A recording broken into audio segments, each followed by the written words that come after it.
दरम्यान भारत आणि पाकिस्तानमधलं युद्ध आपल्यामुळेच थांबलं असा दावा अमेरिकेचे राष्ट्राध्यक्ष डोनाल्ड ट्रम्प यांनी पुन्हा एकदा केलाय। या वाक्याचा पुनरुच्चार त्यांनी आतापर्यंत 5व्यांदा केलाय। आणि इतकंच नाही तर भारत आणि पाकिस्तानमध्ये अणुयुद्ध होणार होतं, पण आम्ही हा आण्विक संघर्ष टाळला असं मोठं विधानही त्यांनी केलं। अमेरिकेनं केवळ भारत आणि पाकिस्तानमधल्या युद्धबंदीमध्येच मध्यस्थी केली नाही, तर अणुसंघर्ष सुद्धा टाळला असा दावा डोनाल्ड ट्रम्प यांनी केलाय।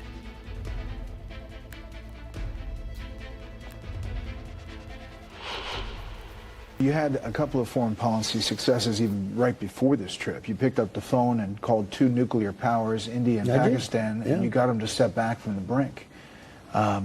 That was a success as you got on the plane heading over here. A bigger success than I'll ever be given credit for.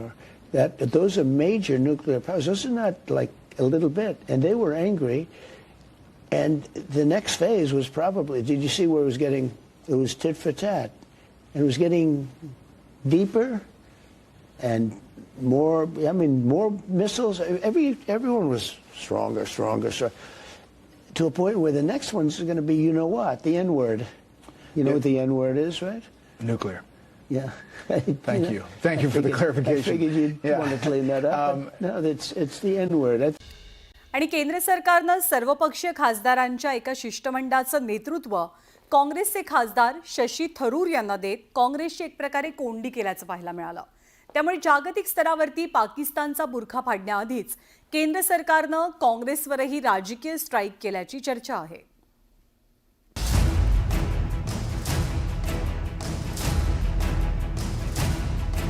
Operation सिंदूर अंतर्गत पाकिस्तानचं कंबरडं मोडल्यानंतर आता भारतानं आंतरराष्ट्रीय स्तरावर पाकचा बुरखा फाडण्याची तयारी सुरू केली आहे।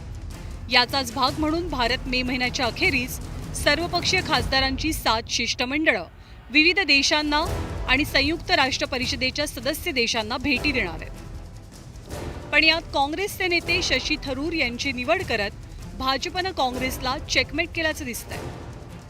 कारण काँग्रेसकडनं नाव येण्याआधीच केंद्र सरकारनं शशी थरूर यांच्या नेतृत्वात अमेरिकेला शिष्टमंडळ धाडण्याची घोषणा केली, ज्यामुळे काँग्रेस भलताच नाराज झालाय। इतका की काँग्रेसच्या आधीच शशी थरूर यांना स्थानच देण्यात आलेलं नाहीये। काँग्रेसकडनं आनंद शर्मा, गौरव गोगोई, डॉक्टर सय्यद नासिर हुसेन आणि राजा ब्रार यांच्या नावाची शिफारस करण्यात आली आहे। पण केंद्र सरकारच्या यादीमध्ये यातल्या एकालाही संधी देण्यात आली नाही। उस समय डॉक्टर मनमोहन सिंह ने यही कहा था कि भाई आप अपने बताइए कौन डेलीगेशन में इंक्लूड करना चाहते हैं। तो वो जो अनुमति थी वो दलों की थी कि भाई कौन कौन जाएगा आपकी तरफ से, वो तय करते थे। हाँ, हमने कभी, हमारी सरकार ने कभी ऐसा नहीं कहा कि नहीं यही जाएगा और ये नहीं जाएगा। लेकिन अब सर एक आखिरी में से, लेकिन दुसरीकडे केंद्र सरकारनं शशी थरूर यांना थेट अमेरिकेत भारताची बाजू मांडण्याची संधी देत काँग्रेसला चेकमेट केलं। विशेष म्हणजे शशी थरूर यांनीही आपल्या पक्षाच्या नाराजीकडे दुर्लक्ष करत केंद्र सरकारच्या निर्णयाचं स्वागत केलं। My party leadership is entitled to its opinion of my abilities or lack thereof, and I think that is really for them to explain. I have absolutely no comment to make on that. I'm honored to have been entrusted with the responsibility, and I will fulfill that responsibility, just as I have fulfilled every responsibility entrusted to me in my rather long working life, whether at the United Nations or in the Congress Party. खरं तर पंतप्रधान नरेंद्र मोदींच्या केरळ दौऱ्यापासूनच शशी थरूर यांची मोदींसोबतची जवळीक समोर आली आहे। त्यानंतर आता पहलगाम हल्ल्यानंतर थरूर सातत्यानं देशाची बाजू भक्कमपणे मांडतात। केंद्र सरकारच्या निर्णयांचं सुद्धा थरूर वारंवार स्वागत करतात। त्यामुळे थरूर यांच्या बदललेल्या सुरांना साथ देत भाजपनं थेट त्यांच्याकडे शिष्टमंडळाचं नेतृत्व दिलंय आणि काँग्रेसला शह दिला। देखिए, शशी थरूर विदेश मामलों की जो कमेटी है उसको हेड करते हैं, और जब ये डेलीगेशन बना है तो शशी थरूर का एक्सपीरियंस जो है, अनुभव है, वो बहुत बड़ा रहा है। यूएन में भी उन्होंने बहुत साल काम किया है। कांग्रेस पार्टी को अपने नेता पर ही भरोसा नहीं है, ये बड़ा दुर्भाग्यपूर्ण है। भाजप सातत्यानं काँग्रेसला झटके देत असतो। पण पाकिस्तान सोबतच्या संघर्षातूनही भाजपनं काँग्रेसला डिवचणं सोडलं नाही. कुंपणावरती असलेल्या शशी थरूर यांना भाजपनं मदतीचा हात दिलाय. त्यामुळे आगामी काळात थरूर नेमके कोणत्या बाजूला दिसतात आणि त्यावर काँग्रेसची भूमिका काय असते हे पाहणं अतिशय महत्त्वाचं ठरेल. शरद जाधव, न्यूज 18 लोकमत, मुंबई. ऑपरेशन सिंदूरच्या अंतर्गत पाकिस्तानला चोख प्रत्युत्तर दिलं. मात्र पाकिस्तानच्या नापाक कुरापती सुरूच आहेत. पाकिस्तानच्या याच खोटारडेपणाची पोलखोल करण्यासाठी भारत सरकारनं एक विशेष आणि मोठी योजना आखली आहे. सर्वपक्षीयांच्या खासदारांचा समावेश असलेलं 7 जणांचं शिष्टमंडळ हे जगभरातील विविध देशांना भेटी देणार आहे आणि भारताची बाजू मांडणार आहे. महाराष्ट्रातील श्रीकांत शिंदे आणि सुप्रिया सुळे यातल्या 2 शिष्टमंडळांचं नेतृत्व करतील.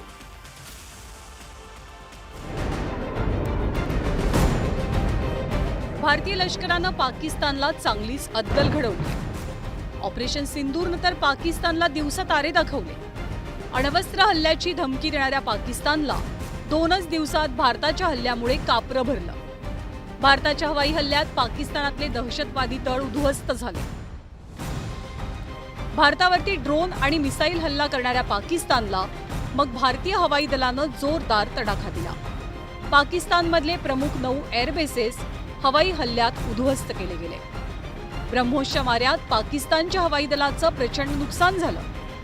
पहलगामच्या हल्ल्याचा बदला घेण्यासाठी भारतानं पाकिस्तानला धडा शिकवला. सध्या दोनही देशात शस्त्रसंधी झालेली असली तरी भारतानं पाकिस्तानचा खरा चेहरा जगासमोर उघड करण्यासाठी कंबर कसली आहे. केंद्र सरकार जगभरात सर्वपक्षीय शिष्टमंडळ पाठवणार आहे आणि या शिष्टमंडळाच्या माध्यमातून जगासमोर भारताची बाजू मांडली जाईल.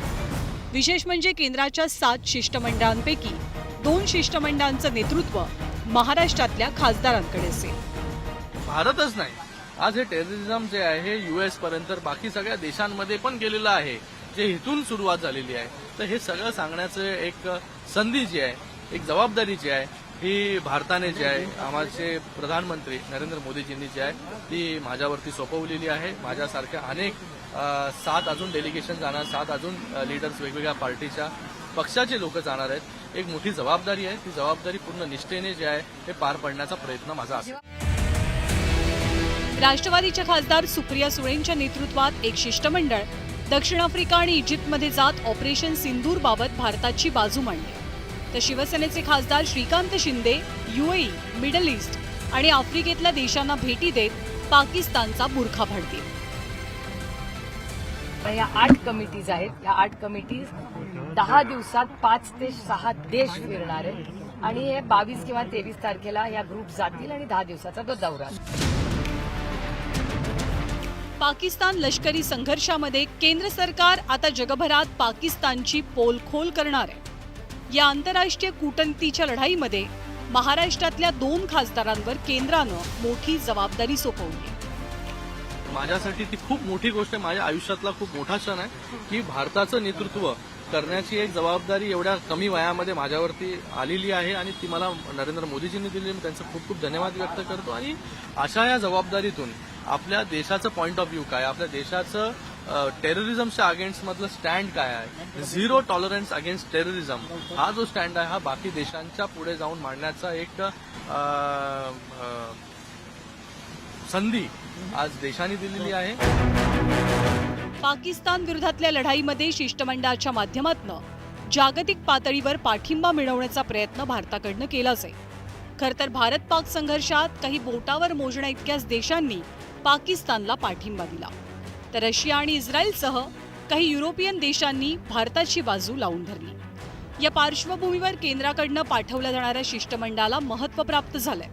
हे शिष्टमंडळ आता जागतिक पातळीवर भारताची दहशतवादाविरोधातली भूमिका ठाम मांडण्यासोबतच पाकिस्तानचा बुरखाही फाडेल.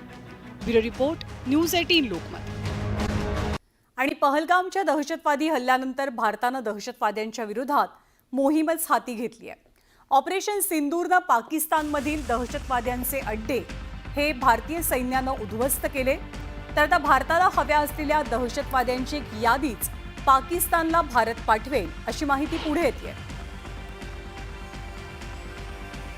तर हे मोस्ट वॉन्टेड दहशतवादी कोण आहेत? सगळ्यात महत्त्वाचं नाव हाफिज सईदचं.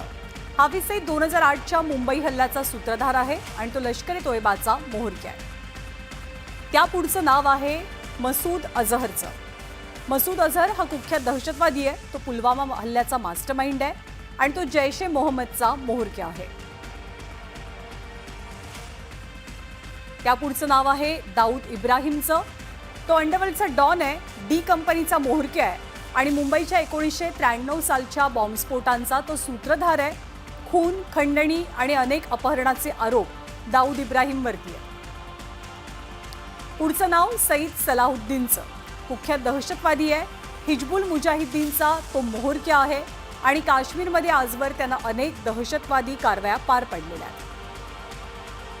दरम्यान भारत पाकिस्तानला दहशतवाद्यांची यादी देणार असून दहशतवाद्यांना भारताकडे सोपवून पाकिस्ताननं विश्वसनीयता स्वतःची सिद्ध करावी अशी अपेक्षा आता व्यक्त होते. जैश ए मोहम्मद आणि हिजबुल मुजाहिदचे दहशतवादी आहेत आणि भारताची इच्छा आहे की या सगळ्या दहशतवाद्यांना पाकिस्तानने भारताला हँडओव्हर करावं, ज्यामुळे भारत ज्यांना शिक्षा देऊ शकेल. यामध्ये कोण कोण आहे तर याच्यामध्ये अर्थातच मौलाना मसूद अझहर आहे, याच्यामध्ये दाऊद इब्राहिम आहे, याच्यामध्ये आपला हाफिज सईद आहे की जे ज्या मोठ्या वेगवेगळ्या दहशतवादी गटांचे नेते होते. पाकिस्तान त्यांना हँडओव्हर करेल का तर ती शक्यता अजिबात नाही, कारण जे दहशतवादी आहे त्यांना पाकिस्तान स्ट्रॅटेजिक ॲसेट समजतो. म्हणजे पाकिस्तानकरता ते VIP आहेत.